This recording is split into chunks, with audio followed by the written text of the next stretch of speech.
이제 인사말 이런 거 참 쓸데없어요. 뭐 이런 얘기를 해야 되는데 인사말을 2번이나 하셔가지고 지금 그 레퍼토리를 어떻게 바꿔야 되지? 이런 생각을 하면서 올라왔습니다. 일단 제가 먼저 기억에 나는 부분부터 말씀드리면 지난번 제주항공 참사 때 무안군에서 정말 열심히 유가족분들이나 또 사고 관계자들을 위로하고 노력해 주신 것들에 대해서 정말 좋게 봤습니다. 그리고 많이들 아마 이 자리에도 그런 일을 하셨던 분이 계셨을 텐데 정말 고생 많으셨고 많은 국민들이 그 여러분들의 헌신과 노고에 위로받았었음을 말씀드리겠습니다. 고생하셨습니다. 왜냐하면 저도 공무원이었잖아요. 어쩌다 공무원. 5년을 채워서 했는데 전 직장 동료들을 보는 기분으로 말씀을 드리면 그런 일이 일어났을 때 사람들은 어쨌든 사고의 원인을 규명하기 전에 분노가 먼저고 또 화가 나고 그걸 어떻게 받아주느냐의 문제도 매우 중요한 위기관리의 한 부분인데 그런 부분을 참 잘 해주셨던 것 같아요. 그래서 사고는 어쩔 수 없는 측면도 있고 어쩔 수 있는 측면도 있지만 그걸 대처하는 방법에 있어서 매우 좋은 선례를 남겨주신 것 같아서 그래서 참 인상 깊게 봤었던 기억이 있어 그 말씀을 먼저 드립니다. 그리고 보면 이 사고나 어떤 문제는 그 조직이나 그 기관이 갖고 있는 실질적인 능력을 보여주는 계기가 되는 것 같아요. 제가 어느 위기관리와 관련해서 어떤 책을 한 권 읽은 적이 있는데 아마 그게 하얏트 호텔, 힐튼 호텔 체인과 관련한 이야기였던 것 같습니다. 어떤 어린아이가 호텔에서 호캉스를 한 3박 4일 즐기고 그리고 미국에서 있었던 일입니다. 자기 집으로 LA에 있는 집으로 멀리 떨어진 호텔에서 즐기다가 LA에 있는 집으로 비행기 타고 갔대요. 근데 비행기 안에서 애가 막 울고불고 난리가 났대요. 봤더니 자기가 제일 좋아하는 애착 인형을 호텔에 놔두고 온 거예요. 그래서 비행기 도착하자마자 가족들이 호텔에 전화를 해서 그 인형을 어디다 두고 왔는데 그 인형을 갖다 찾아다 우리한테 보내주면 우리가 그 항공료나 그 소포 비용을 페이하겠다라고 얘기를 했다고 합니다. 그리고 호텔에서는 찾아보겠다고 얘기를 했는데 그날 오후부터 계속 문자 메시지로 사진이 들어오더래요. 그 인형을 찾아서 그 호텔 측에서 그 인형이 수영장에 앉아있는 사진을 찍고 인형이 식당에서 밥을 먹고 있는 사진을 찍고 또 인형이 호텔 룸에서 잠들어 있는 것처럼 이부자리를 깔아주고 사진을 찍어서 보내줬대요. 그러니까 이 아이는 네 인형이 잘 지내고 있으니까 걱정하지 말아라 라는 메시지를 준 거죠. 그리고 며칠 있다가 그 인형이 비행기 공항에서 찍은 사진을 마지막으로 소포로 돌아왔다고 합니다. 이 가족은 죽을 때까지 그 호텔을 이용하는 거예요. 그러니까 사실 되게 사소한 일이지만 그 몇 장의 사진으로 평생의 고객을 확보했던 일이 되겠죠. 그리고 고객의 잘못으로 얼마나 훨씬 더 냉담하게 반응하고 할 수도 있었고 알겠습니다 찾아보겠습니다 하고 그냥 찾아서 보내줄 수도 있었는데 그 작은 친절이 그리고 그 작은 노력이 그 가족을 매우 푸근하게 만들어줬겠죠. 저는 그런 모습들을 보면서 그 조직이 혹은 그 기관이 갖고 있는 힘은 진짜 숨겨진 능력은 그런 데서 발휘되는 게 아닌가라는 생각이 잠깐 들었습니다. 이건 오늘 강의 내용하고는 큰 상관이 없지만 여러분께 약간의 감사의 말씀을 좀 전해드리면서 제가 알고 있는 에피소드 하나를 전달해 드리려고 꺼냈던 얘기고요. 이제 군수님도 가셨으니까 왜 인사말이 필요 없는 것인지 농담입니다.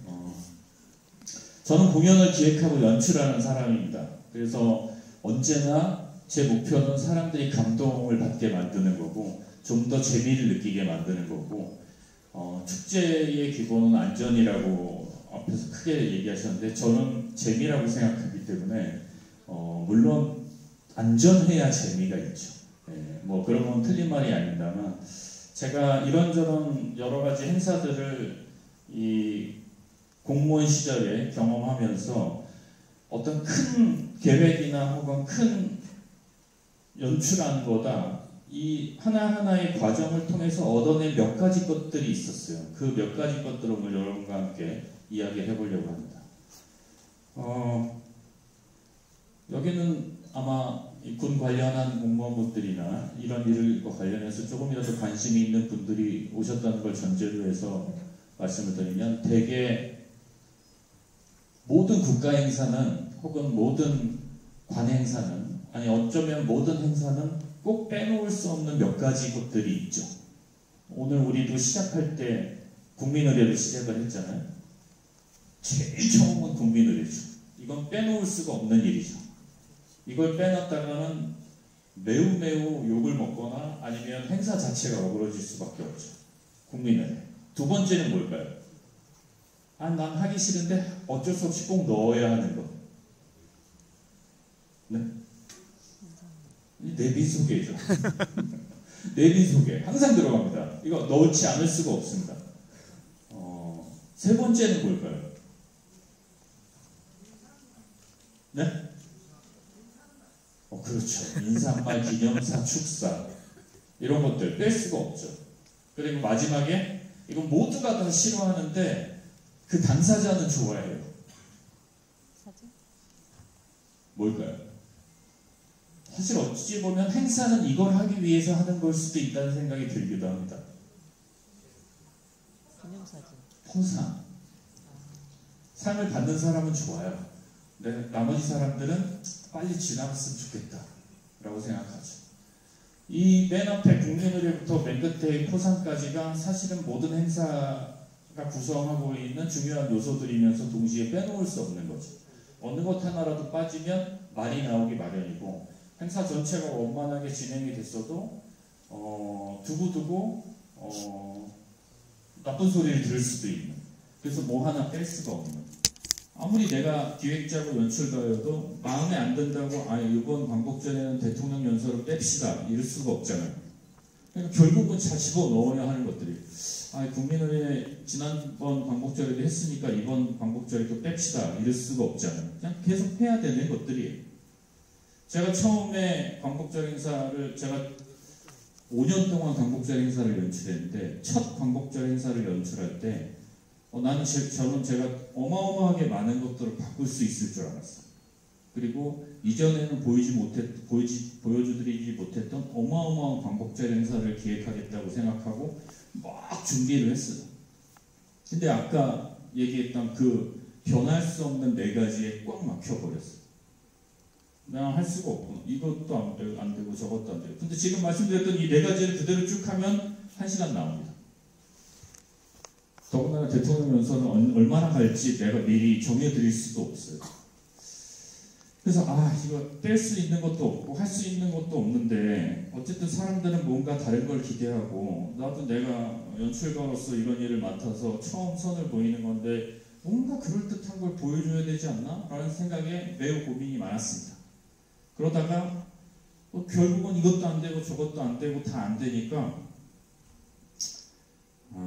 그러면 애국가를 부를 때 보통은 국방부 성악병들과 재창을 하지만 그냥 독립유공자 한 분이 무대 위에 올라가서 먼저 애국가 1절을 부르고 그 다음에 다 같이 부르면 어떨까 이런 생각을 하게 된 거예요. 대단한 생각도 아니죠. 그냥 뭐 광복절에 독립유공자가 올라가서 애국가 부르는 게 뭐 이렇게 놀라운 아이디어는 아니잖아요. 저 역시도 이걸로 면피가 될까? 이거 했다면 좀 다르게 봐줄까? 이걸로 내가 살아남을 수 있을까? 이런 생각을 하면서도 달리 방법이 없어서 그걸 선택했습니다. 그리고 국가보훈부에 얘기를 해서 독립유공자 애국지사 한 분을 추천을 받았어요. 93세의 할머니였습니다. 할머니를 처음 만났는데 생각보다 너무 정정하신 거예요. 그래서 할머니 애국가 부르실 수 있어요? 이렇게 물어봤더니 당연히 부를 수 있지. 그러면 이따가 연습 한번 하시고 애국가 한 번 불러보시는 걸로 할게요. 그리고 할머니를 잠시 기다리게 하고 이런저런 리허설을 막 진행을 했습니다. 그리고 이제 그 할머니가 리허설할 차례가 됐는데 오케스트라도 지금 계속 너무 연습을 많이 하고 리허설 많이 해서 잠깐만 쉴 수 없겠냐 그래서 어차피 애국가니까 그냥 할머니는 노래를 잘하실 필요가 없잖아요. 그냥 그 애국가만 부르면 되는 거니까 무대 위로 올라오고 오케스트라 쉬라고 했습니다. 그리고 할머니가 무대 위에 올라왔습니다. 되게 조그마한 키의 아담한 할머니셨는데 할머니가 무대 위에 딱 서서 나를 이렇게 쳐다보시더라고요. 그래서 제가 할머니 그냥 불러보세요. 괜찮아요. 신경 쓰지 마세요. 노래 한번 불러보세요.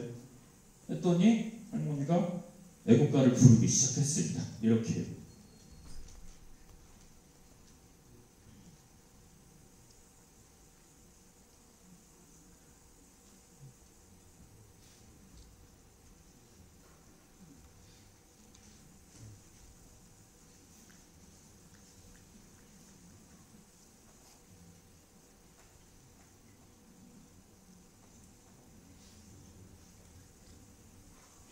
이렇게 부르신 건 아닙니다.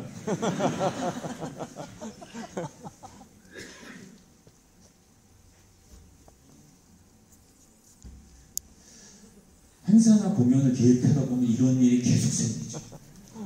이럴 때 연출하는 거나 기획한 사람은 모든 스텝을 다 갈아 마시고 싶을 정도의 기분이 듭니다. 그런데 절대 화를 내서는 안 돼요. 제가 화를 내면 더 당황하고 저렇게 뛰어다니는 사람이 생겨요. 그리고 저 사람들은 이 문제를 제가 뭐라고 하지 않는 한 빨리 해결할 수 있는데 제가 이렇게 얘기를 하면 더 늦게 더 오래 시간이 걸려요. 그래서 이럴 때를 대비해서 해야 할 말들을 생각해 놓는 게 좋습니다. 그리고 혼자 생각하는 거예요. 이 사건이 일단락되면 누구부터 수천만로 누구부터 조져야 나왔다. 그 할머니는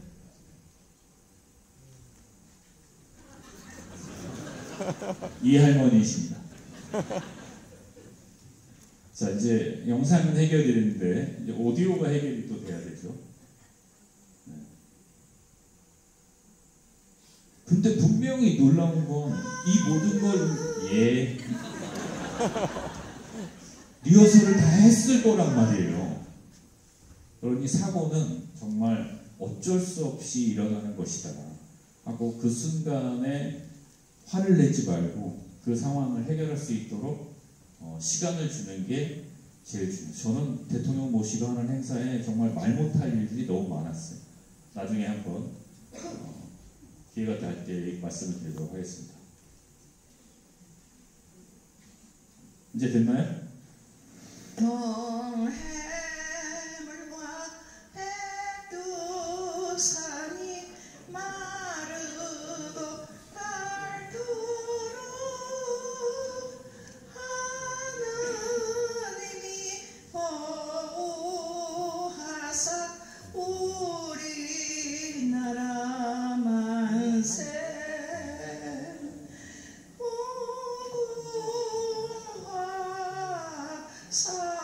삼천리 화려한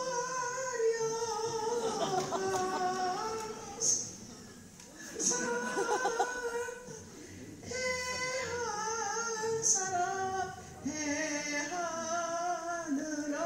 길이 보전하세.